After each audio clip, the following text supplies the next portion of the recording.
I just want anything with silence, right? Like, honestly, it's a bad hero, but silencer isn't bad this game. Just Oh, because you're going to be up against this.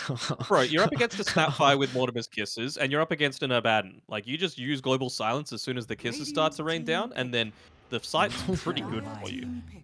Wyvern's not bad either, right? You get caught inside the Winter's Curse, and then Abaddon can't really do anything, right? He's not going to be able to pop the borrowed time to be able to break it. So, yeah, I don't hate this either. It also predicts that if the Tiny is a core, then, I mean, it's 3 strength heroes, right? Arctic Burn's going to have a really good amount of value. 10 seconds so we're looking at a more than likely Jug Wyvern lane with a Huskar 5 mid. seconds remaining. So, It's not a bad lane by any stretch. Like, Wyvern weakish laner, but Juggernaut certainly makes up for that with the double slows. Of course, no stuns to be able to take advantage. Radiant team ban. Lena. Okay, well, that's one of the heroes that certainly can lane pretty well into the Huskar. That's for sure. Just being able to stay at range, even just a nice way to be able to contest into the Juggernaut when he's going for this spin style. You might even be able to go into the 10 Skadi seconds eventually on the remaining. Leaner. I know typically it's not the avenue that you go down, but going up against a 5 Huskar seconds and a remaining. Juggernaut, just to be able to provide that slow through the BKB, plus the healing reduction is going to be quite nice. I'm a gigantic fan of this Lena pick. It really pulls me back into a position where I'm happy with Empire's draft. There are still some concerns on how they can start fights, especially if the Tiny's far behind. Like if this is, what are we actually looking at? Hang on, is this going to be a one Tiny? One Tiny, probably. Dire Yeah. team ban. Okay, you gotta. How do you like that matchup into the Jug? I feel like it's pretty Radiant team Tiny ban. favored. My concern is that the lane's not amazing, and you might be able to Underlord, for example, into it, just to be able to, again, 3 strength heroes, just provide a little bit more control for your Huskar. You're not going to be dying in the laning stage. Even just the Fiend's Gate to be 10 able to seconds reposition remaining. for, like, imagine you win a team fight and then immediately Fiend's Gate 5 to take seconds Roche, something remaining. that Huskar absolutely loves to be able to have. All right, so for Nemiga, we are looking for the offlane hero for Vajja. I mean, there is the potential for the flex. They banned out the Mars though, so I feel like they're lacking a way to start fights. I think that's my big concern on Nemiga. Maybe just fights can start by them taking objectives with the Huskar having like ages and running down buildings. But I feel like if you do fall behind, which is definitely potential, like Wyvern can't do anything. If this is a Wyvern Tree support duo, then your playmaking potential is very rough. So if you lose your lanes, the angle back of the game is off that first rush. If you don't get that, game's over. So this hero for Nemiga has to be someone who can start fights. Are Empire going to pudge? I honestly wouldn't hate a pudge for Team Empire here in the offlane. You know, you mentioned that the ability to start fights and pick offs, Pudge provides that, you know, either through the hook or the blink dismember. 10 If you've seconds got the flesh remaining. heap up against the jug spin, it actually deals almost Radiant 0 team damage pick. because it's constantly blocking up for basically the entire duration of the jug spin. I think it'd be pretty decent, to be honest. Also, that pure damage against a Huskar can be Dire quite team nice. pick. Jesus Christ, the Centaur. What is this hero? Personally, Okay. I love Centaur. I think the hero is not very good. But if anyone likes to pick these interesting position threes, it is Eastern Europe. We saw like 201, they were playing 10 a lot of seconds Axe. remaining. Centaur was even picked occasionally as well. 5 seconds remaining.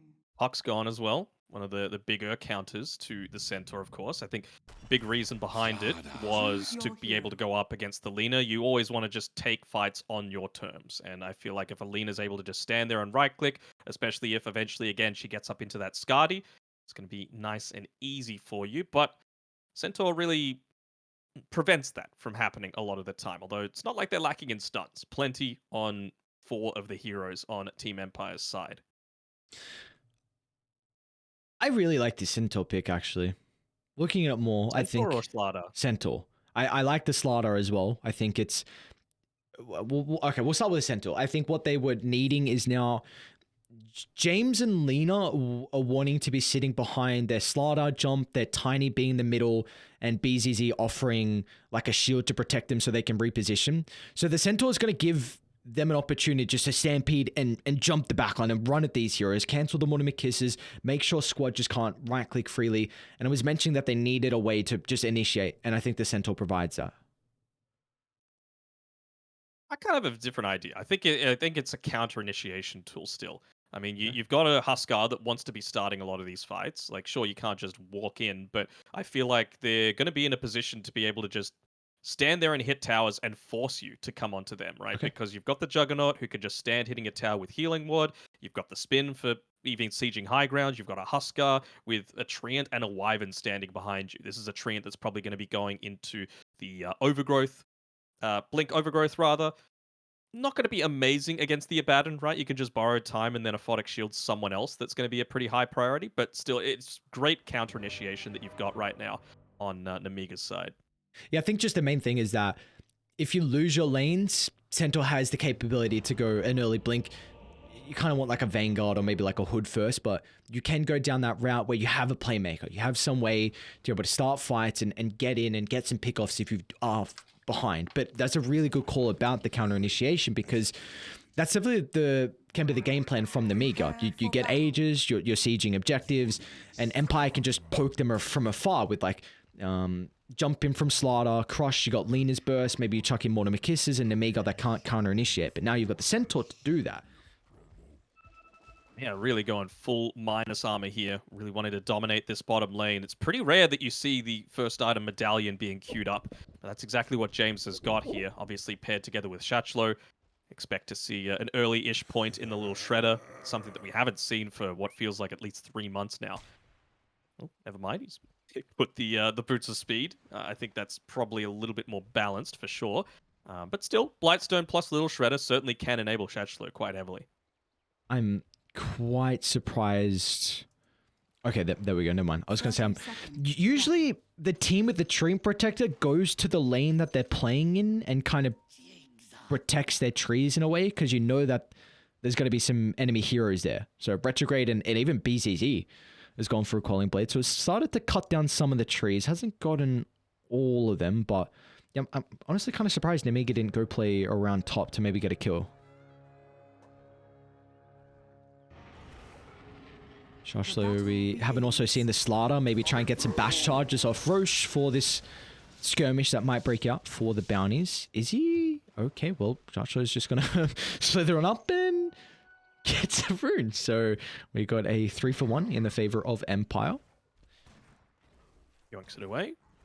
Really don't see so bad being able to make this trade happen against a Snapfire. Of course, he's got the armor reduction there. He's got the attack range advantage. He's got the right-click advantage. You don't want to be trying to brawl into James. Just play around your Arctic Burn.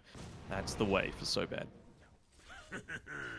So you brought up in the draft that you feel like the Lena is one of the few heroes that is able to match up versus the Huskar in the lane.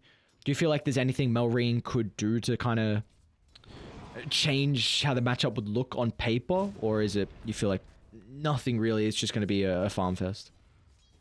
I think doing exactly what he just did, honestly, using the Inner Fire to get the disarm off right prior to the range creep being siegeable means he was able to get that deny off, and really it's just looking to limit Lena's influence early on. I think if you're coming out of this lane even on the Huskar, you're very satisfied. For top lane, we see Hellscream. He's trying to pull the wave behind the tower, so looking to deny a full wave of experience. It looks like... Do you feel like this is a lane where they need to be playing off the back of pawns and they can't kind of combat the Abaddon and Tiny lane? I mean, I think they absolutely can, but I think it's just a case of, look, if you can make a Tiny not get a full wave of experience, then just do it. This is important, at least, though, from BZZ. Just trying to bully Vajra, and with the point in the Curse of Avernus, it is going to force the Centaur to drag the creeps under the tower. So he won't be able to... I don't think any of his second wave is going to lose a melee. No, not the case. So yeah, really nice from BZZ. honestly, like all three of Nemiga's cores can just stand in front of a tower, right? We've seen how strong the Retaliate is of just being able to siege down towers on its own. I was telling you before about the Juggernaut, and then Huskar, I mean, he's just going to be attacking pretty damn quickly. The thing is, though, they do have a good amount of burst on Empire, both through the Blink Dagger on the Slardar, plus the Minus Armor, plus the Amplified Damage, plus the Tiny. Of course, if he eventually does opt to go into the Blink, but it's going to be a third, fourth item that he picks up if he even does end up going down that route. Now, we haven't really spoken too much about Shashlo on this Slardar. What do you feel like was the reason Empire went down this route? And do you feel like he's going to have a good game in general? I feel like he's going to have a fine enough game. I mean, one of the big ways to be able to counter out this Slardar is the just right-click damage. He's pretty similar to Viper in that way, right? Of course, he's got the Inner Fire to be able to counter that out, but until he picks up the Aghanim Shard for himself, which is going to be dependent around these Roche timings, which, of course, Team Empire, Nemiga are going to be wanting to claim early on. It just makes life a little bit more difficult to be able to contest into that if you've got all of this burst damage coming through onto the Huskar. I feel like we spoke a lot about the Terrorblade scaling potential in game one, and I feel like looking at this game, I think Lina will win them the game. Even the Tiny, I'm more looking at Lina just because she can siege freely on the back, and if they get ultra late game, then she might be able to blow up heroes with the curse. With the borrowed. Oh my lord, with the minus armor for the corrosive haze. So that because this was a style that a lot of teams were putting emphasis on a while back when Slardar was kind of actually viable, where you would just look at like a carry-to-carry matchup and then you'd say, okay, cool, but you have minus 20 armor in the late game and it could be undispellable. And my carry is just he's going to win that matchup. It does not matter what items you have, really, even if it's a poor matchup. If you got negative 20 armor, you're in for a bad time. Not even just the Tiny as well, right? Lina is just this artillery, basically, that's able to just lay damage into you. And it means that, maybe you can afford to go that Skadi that I was talking about on the Lina, not really a higher priority. Oops. I think get that. Wait, what? Looks like Melrain rotated top. I was like, I'm looking at the lane. I'm like, hang on. Huskar's not there. I've been keeping tabs on squad, trying to bring him down pretty low, and then he's on me because he's getting a kill. I guess the thing is as well, Lina is one of those heroes that actually likes to build into the Silver Edge as well, so you don't need to rely on the Tiny to do that. So it's going to be nice just to have that tool to be able to deal with both the Huskar and the Centaur.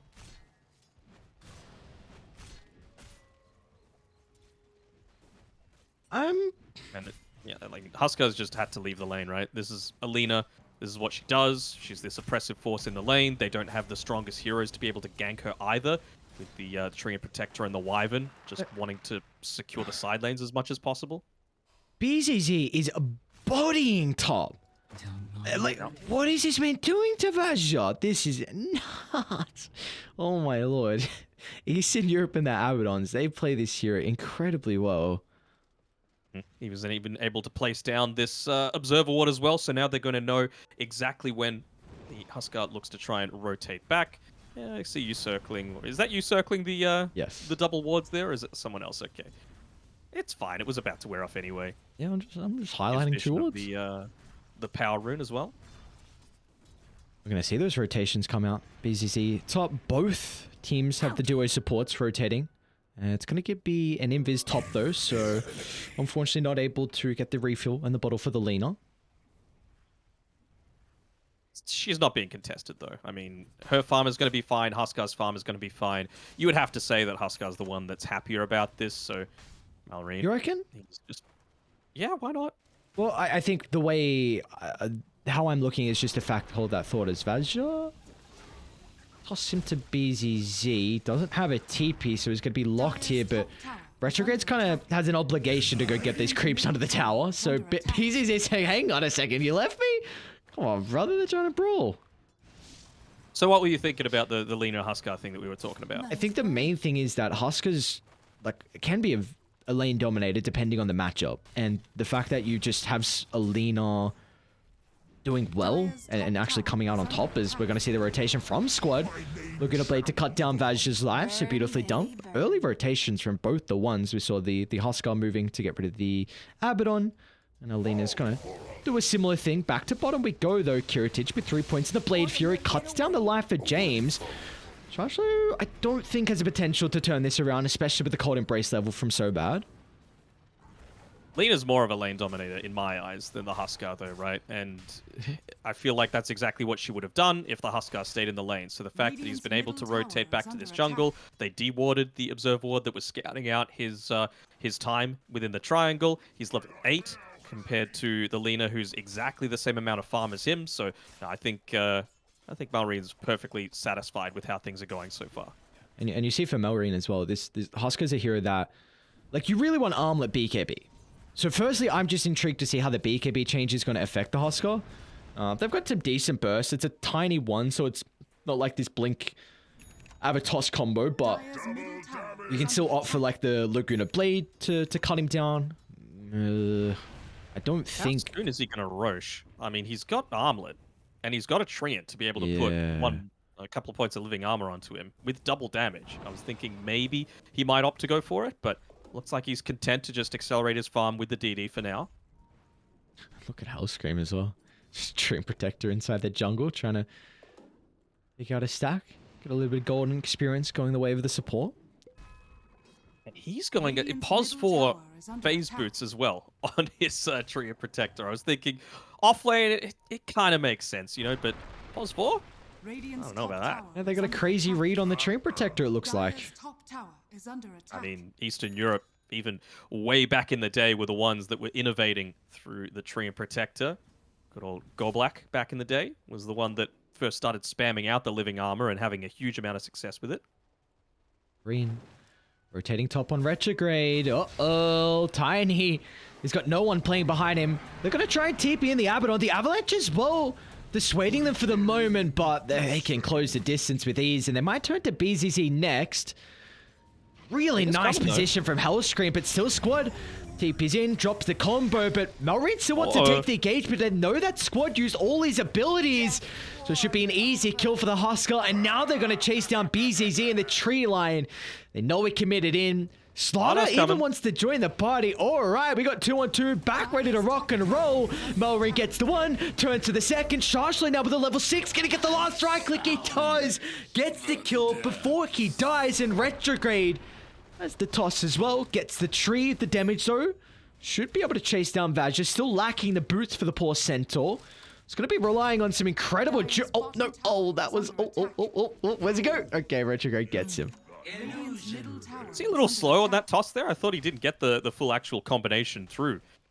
Might have been enabling him to escape, but still, that's exactly what you want out of this first Huskar rotation, right? Multiple kills, accelerating your farm even further. He's nearly been able to pick up a Sanj as a result of that. So, again, just back to the jungle. And he's going to be able to have that Roshing potential very shortly. Again, I just want to highlight the importance of Huskar getting that second Roshan as quickly as possible. Aghanim Shard, an amazing item for him, considering Empire's potential for burst. To my house. And I think this is a hero that people need to have a different outlook on as well, with just his late game potential. He does a shitload of damage late game. Like you're 25 with Burning Spear's pure damage. Bot lane? Your Scepter's really strong as well. Bot lane one shot slow. Omni Slash might be required, although they do have the Stampede to close the distance. They've got the lane ward as well. So gonna see Squad funneling in the rest of Empire, but the Monomer Kisses will do nothing. Dire's middle tower is under attack. Until you get to that point with the shard that I was talking about on the Huskar, you've even got like the Wyvern, right, to be able to be that healing potential with the Cold Embrace. They've got a good amount of chain stuns coming through as they get another kill on this top side onto the Centaur, but at least they lose the top tower. It's denied, but I feel like you're just wanting a little bit more map control and preventing you from playing on the top side of the map if you're Nemiga. It's the Sanj now completed for Malreen. It's a interesting read from Joshlo going down the Blink Dagger route.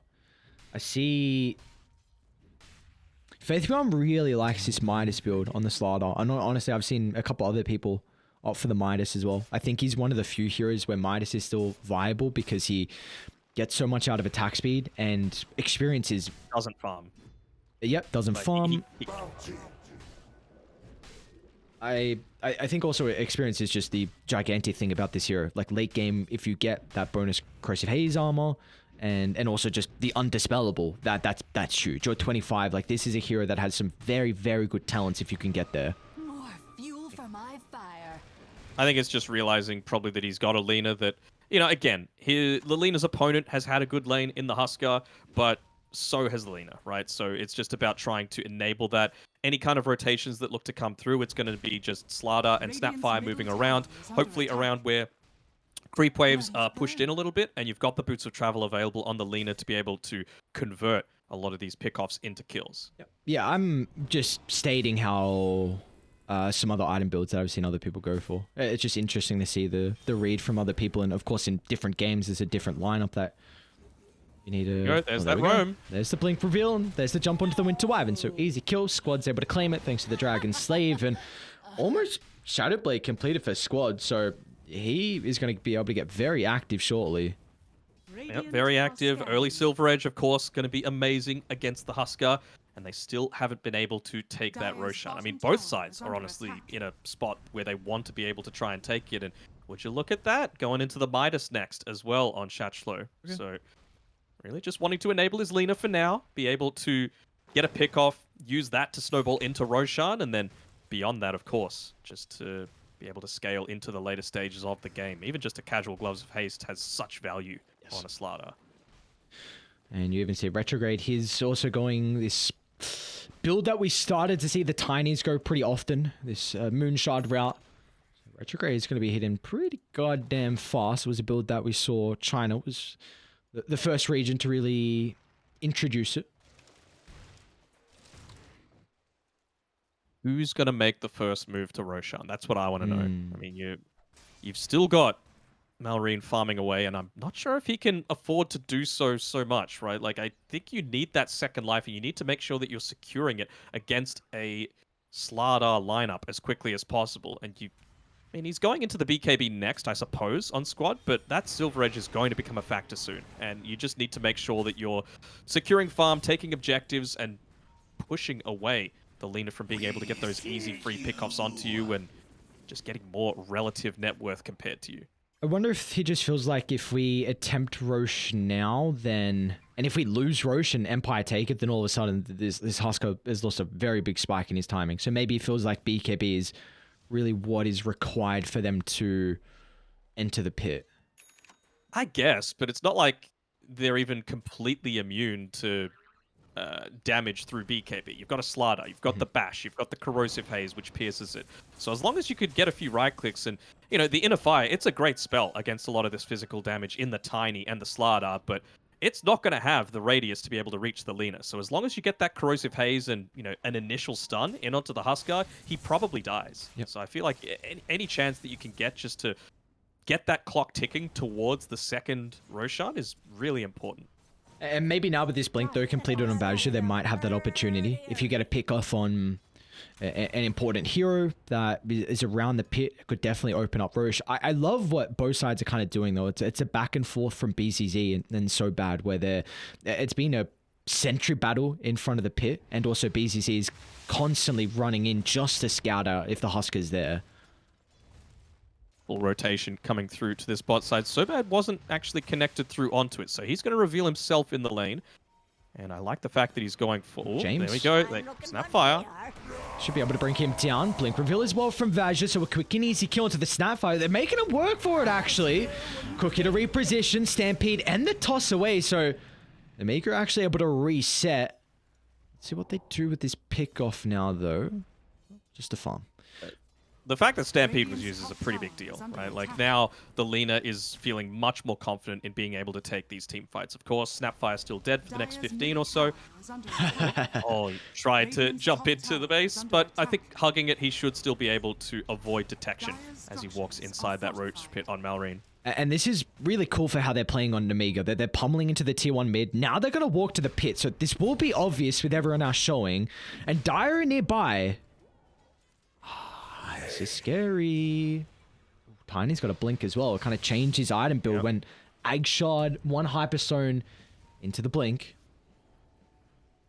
This is it. Like, you've got the potential to burst through this Husker. He hasn't chosen to go Roshan, and he still hasn't finished up that BKB for himself. So he's kind of like in between a rock and a hard place at this stage. Looking to try and get some tier 2 items maybe on both lineups, and then use that to progress into the Roche fight. Radiant are Easy. scanning. Might be in trouble. Vajra a little bit too slow with the Centaur. Definitely one of his big issues as well is the immobility that the hero has. So I believe he just queued up a phase boost as well. So we'll see that kind of help out. But I really feel like Empire in an incredible position. I know you're mentioning a lot about Husker wanting to tick over this ages to have the second Roche as an opportunity, but again, this lineup's going to scale really well with the heroes they have, and Slaughter, just this minus armor, you got Tiny and Lino who they're going to do a lot of damage. They're stealing it. Miscoil the Roche. There we go.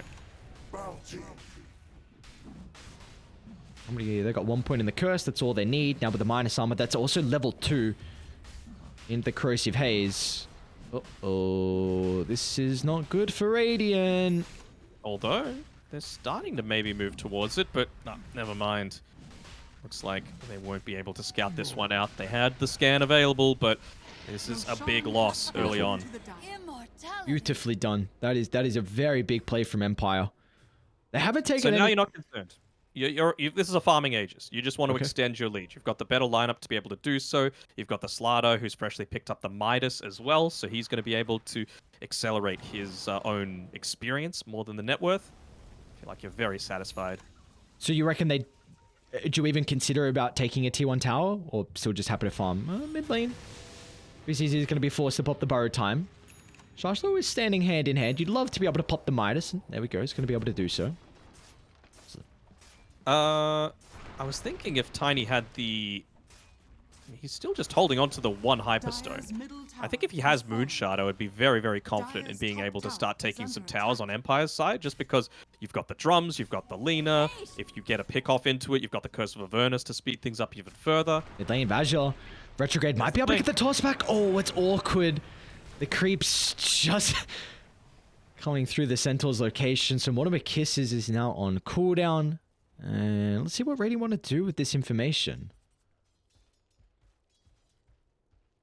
And they do anything. You've got a double stack built up here in the triangle. That should give him his 2,000 gold if he decides to go down that Moonshard route. Be able to get another stack off if he chooses to as well. Lena, of course, very close to picking up the BKB for herself too. So, unlike Nemiga, who I feel like... Oh. Very nicely done. He's got the ultimate too. Okay, and now the Centaur's gonna... Oh, what a curse! Keeping Vajra healthy. Retrogade's gonna blink behind him with the AoE damage. He's able to get both kills on the back line, but Retrograde still might be in trouble. The solo use of the Omni Slash along with Melrin's damage.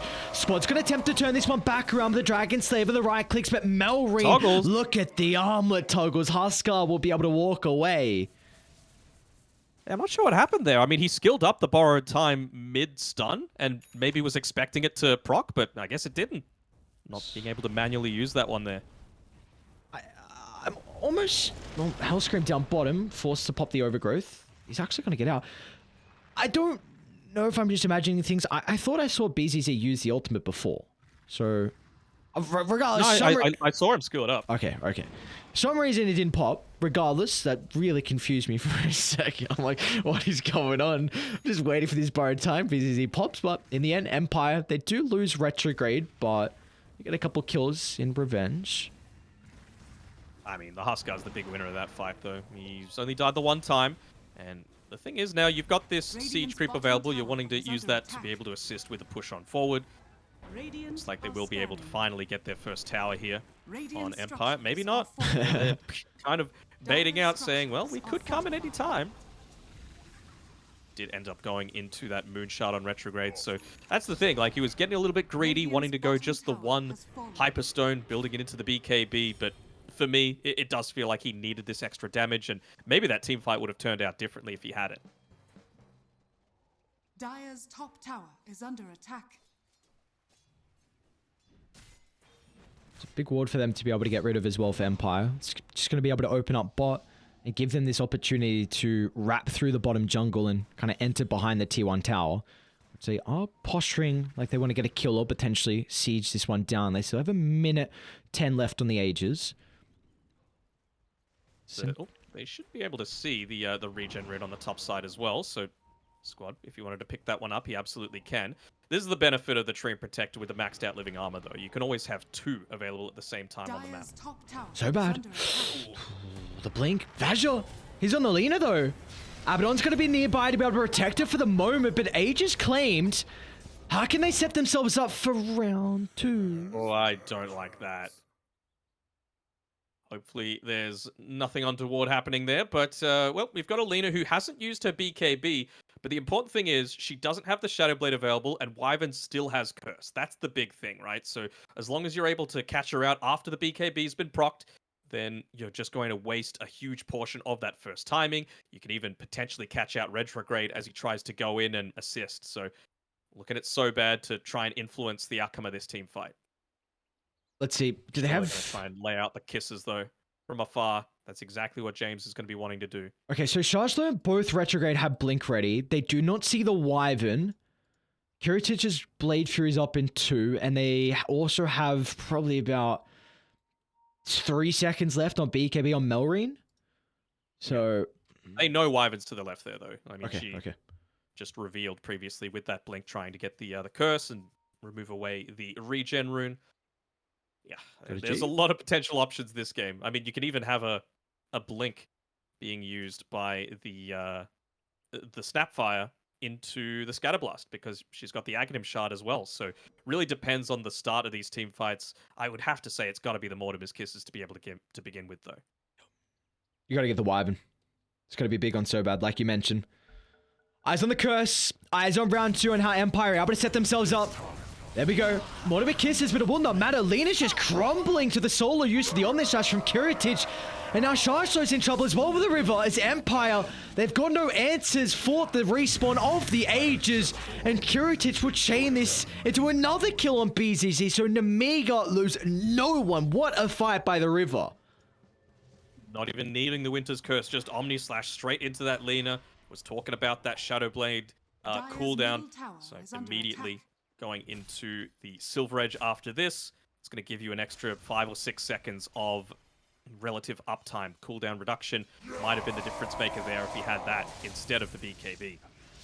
We've not really been speaking about the mana game 1 in Kiritic on the Juggernaut. It's been a lot about kind of the Huskar and what Empire can do maybe is the late game, but Kiritic his finding his farm 5-0 into a flawless second game, and we just saw how much damage he could really pumping out in that team fight. Incredible Omni Slash, and he's got 1400 gold in the bank as well, already Ag Shard too. So yeah, Kiritic is very farmed.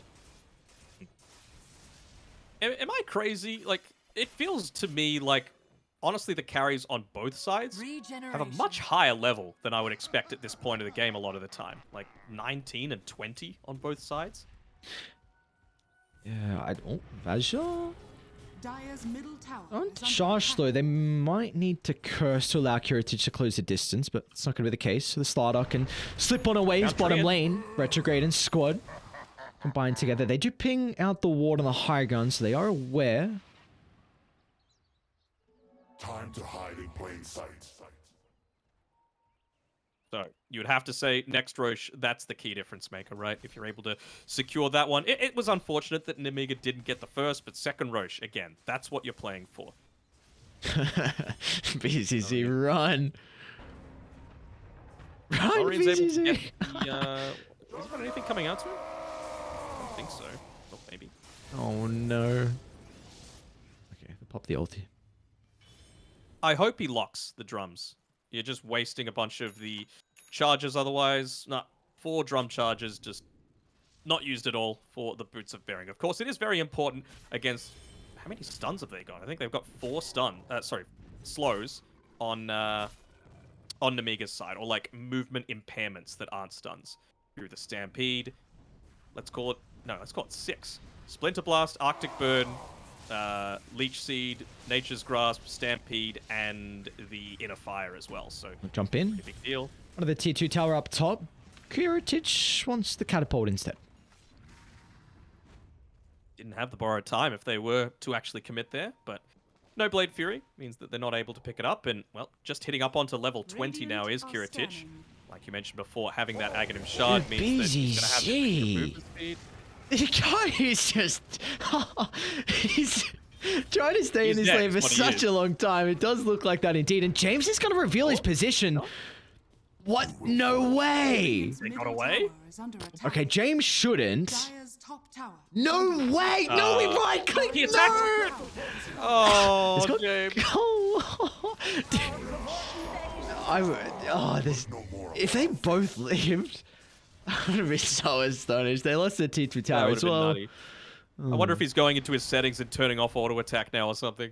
Yeah. Oh no. Well, 1,000 net worth lead back for Nemiga. That tier 2 tower being claimed now really helps out for setting themselves up for this next Roshan, which will spawn in 30 seconds. Yeah, I mean, have you got BKB on the Huskar? He does. It's at 7 seconds. It's 600 gold away from that Hyperstone. I'm just having a look at squad again. He's reached up to level 20. He's got the Fiery Sulper stack, which is nice. So you're going to be right-clicking even faster, taking advantage, of course, of the Slardar with the Corrosive Haze coming through. But he's gone into the Lincoln Sphere. I can understand wanting to avoid the Life Break on top of you, the Omni Slash, the Winter's Curse.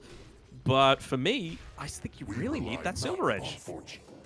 No one is going to be able to deal with the Huskar in my eyes until you pick that up. Looks like Retrograde has one queued up, so maybe they are It's a while, though. Yeah, that's the thing. It's going to be quite some time for Retrograde to find it, and you've got an Assault Cuirass. This is really starting to get to a stage where Nemiga have a pretty big timing here with this Assault Cuirass. Just the bonus armor that they're able to find. You're still lacking BKB on Charge though, so a little bit more difficult for him to be able to enter the fights. And they have incredible wards from Radiant around the mid lane. So this is setting themselves up perfectly for Roche. Retrograde. Back. All right, great timing on the Avalanche. They're going to Stampede on forward. He's got the BKB to stand his ground, but they need the Abaddon to provide the sustain. He's going to try and TP up, but the Omni Slash... Oh, the creep. Oh, they got... Oh, my lord. I was for a second, I'm like, hang on. Tiny got lucky, then Jug got lucky, bounced back to the Tiny, and now with the carry gone, they might try and take a T2 tower. Dire's Even middle going tower into that is under Skadi, of course, just a lot of these orb effects, yeah, I guess you can call those, that are just going to be triggering when you're using the Aghanim Shard with that random attack nearby. Oh, you guys got to get out. Oh, my lord. Dire's middle tower is under attack. Want assistance to be able to take out that Roshan if they're able to take a tier 1 tower. I mean, 28.5 minutes into the game to not have claimed that with a Lina and a Tiny. It's a pretty big deal. Straight into Roche. I was thinking back when Melrim was up on the top side, farming up a few of those tier 3 neutral items with the spider legs, he would have been able to just sneak on into the Roche pit, but, well, even better with them being able to claim up that tiny kill. And now this is that all-important Aghanim Shard. BZZ's crazy. I'm actually convinced. He's a nutty Abaddon player. Anyone that's playing Dota when they're 30 is just crazy. Radiant's Okay. bottom tower is under attack. What are you trying to say about Boomer's Vajra? So just the Abaddon. Be cautious about Melreen showing up. Okay, to the life of BZZ. At least the callers are able to survive. Boomers are very important to the Dota economy, you know? Yeah, right, How do you think we get 40 million TI prize pools? Do you think it's Zoomers with no disposable income? They're going to try and blow up Melreen bottom. Well, we'll find out. Hellscream's going to be behind. Great position from the support. So Melreen's going to try and pounce onto the Lina, but under the cover of the Shadow Blade, she'll be okay, but Sharchlow will not have the same fate. Vigilance.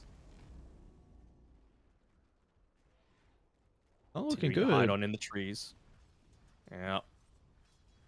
I'm struggling to see how they kill this Huskar once, let alone Dire's middle twice. tower is under attack.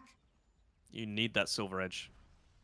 Still going to be quite a whiles away, considering you went for the Lincoln Dire's Sphere bottom on the tower Lina. is under At attack. least he's going to be able to shove this wave out and Radiant's top maybe tower stall is things out a under little attack. bit, but Dire's bottom tower. Feels has like you're fallen. just delaying the inevitable right now. Oh boy. All is You, confusion. yeah, this is not looking good for Empire. Dire's bottom tower Honestly, is I'm under attack. trying to think of what Melrin wants to go 25. If he goes for the life break % damage against a tiny, Radiant's top like this is a tower tiny is one, under keep in attack. mind. This hero, it gets destroyed by % damage. He'll lose half his health. Dire's bottom tower has fallen. You also got a Wyvern as well for that percentage damage aspect too.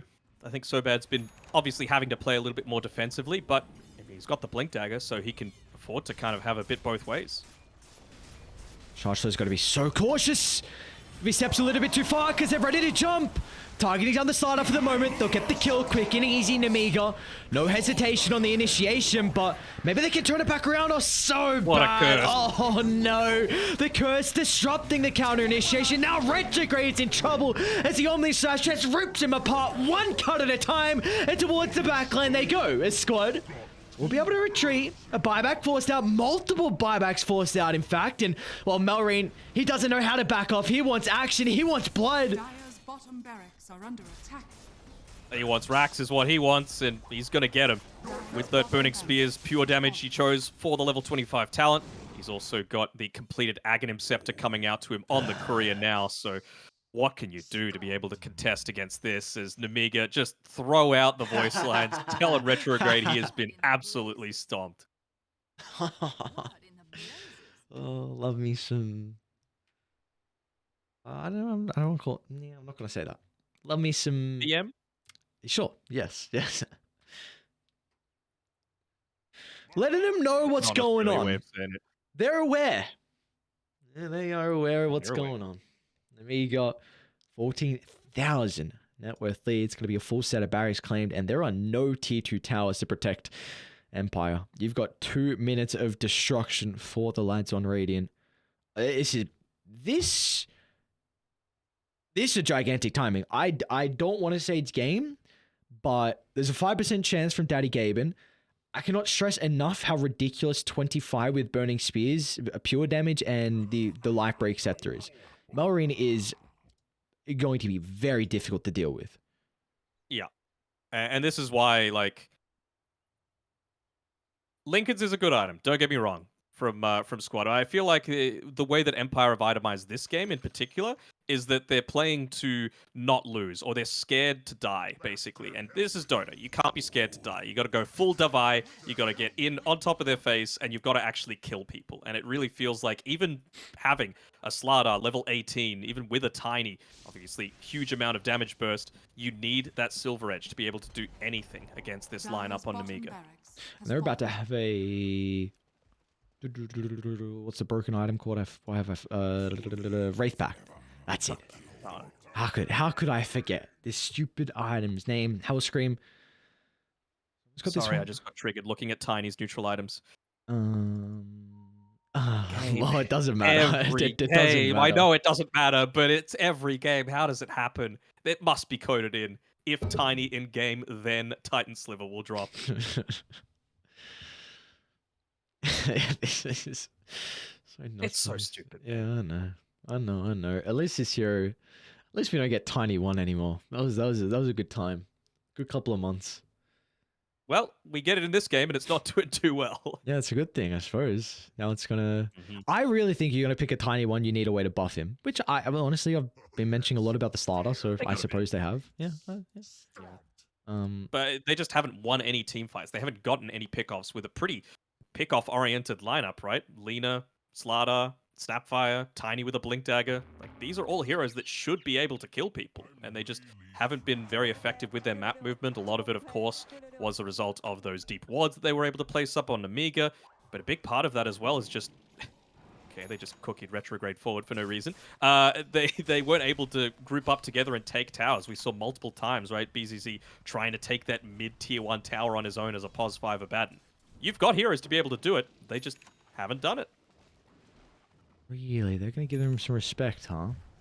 Maybe waiting for the items to Regeneration. flock on out from the base, but well, yeah, I guess definitely you want to wait for that. Butterfly and Kiritich, like we were speaking about the Voodoo on Hellscream. So do they go with this mid wave? Why not? You still got Aegis for 1.5 minutes. Retrograde, Jesus Christ, that's an aggressive blink!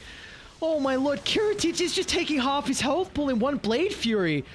Is they gonna try and stampede on forward? He's tiny he kill. doing? Oh no, Sarchlo as well. He's so far away from That's anyone. Yep. They both don't have buyback, and that should be Oshiro, because guess what? Melrain's one in a high five, and he's dropping the banner as well. He wasn't even part of that. They killed the Tiny without the Husker. Dire's middle tower is Nice under tips over to attack. Retrograde, Power and yeah. helping out. They're gonna call it. BZZ will drop the G's, and Nemiga take the series 2-0. Okay, beautiful showing from them. We had a crazy game 1, and then game 2 was just clean from Nemiga. Nothing really else. Seeing this all chat? Um, Inamar Rising Star. What a poet. And, well, he did do a pretty good job in that game, for sure, on Malrine. And now you got to deal with Husker. Remember, this was their first phase Husker. We were mentioning there's no real meta that has had a Husker solidly in it. Maybe Nemiga are going to be the ones to change that, because they are now 2-0 to be able to start out this season of the Div 2 Eastern European DPC. that they are indeed. Nemiga looking pretty goddamn solid here. And it's a difficult division as well, especially with PogChamp dropping down along with Hellraisers. We did see Hellraisers lose their first series though, which was a bit... Cybercats? Yes, I believe you are correct. No, versus No Sorry, which No Sorry just took D2CL and they look pretty goddamn good. With Dream with the carry, Last Hero, Black Angel. Division 2 is crazy competitive, which is going to be exciting to see for Eastern Europe. That we could be in a position where I think a lot of people with the relegation from Hellraisers and PogChamp, a lot of people are just saying guaranteed they're going to go back up. Yeah, expected. Yep. I don't know. We haven't, yes, they've only played a couple of series, and for PogChamp, they're 1-1. They also lost. They were the team that lost to Cybercats, and then they were able to beat X3, but that was a close series as well against X3. So no win seems really free in this Division 2, which is always going to make it a exciting season. Yeah, absolutely. And, we just get to see Kiritich, obviously the amazing Terrorblade game in game number 1. This time around, doesn't die a single time. And this was really the Malrine show this time around. And Wyvern. Wyvern, So Bad was pretty good with his Winter's Curse too. So I feel like they're going to be certainly buoyed by their comeback in game number 1, as well as the fact that their strategies work when you go for a little bit of a different style, getting that first pick, picking the Huskar on 8, and forcing teams to perhaps ban a few of these heroes out against you. And, who knows what happens if that's the case. Visage slips through, or, the Tusk slips through, or the Timbersaw, these styles of heroes that are able to be picked up pretty damn easily and have a very high amount of impact in the early game, which is exactly the way that Eastern European Dota is played. Yeah. For me, I'm really looking at the next challenge on Nemiga, which is going to be against PogChamp. That'll be the last Division 2 series of week 2. So that's going to be a exciting test for them. Because again, we mentioned PogChamp, they are 1-1 at the moment, but it's going to be interesting to see even kind of the strategy and how Nemiga kind of take this 7.31D and their belief in the meta and what they like to run, if that is going to be able to beat the lads on PogChamp, if they have the right thoughts or not. So that's a real big test for me. If they're able to take that series, and maybe if it goes game 3 and they look really good in a lot of the games, that's still going to give them a lot of confidence to the remainder of the tour. So for Nemiga, exceptional start, 2-0, game 1, of course, some stuff to work on in the early game, really game 2.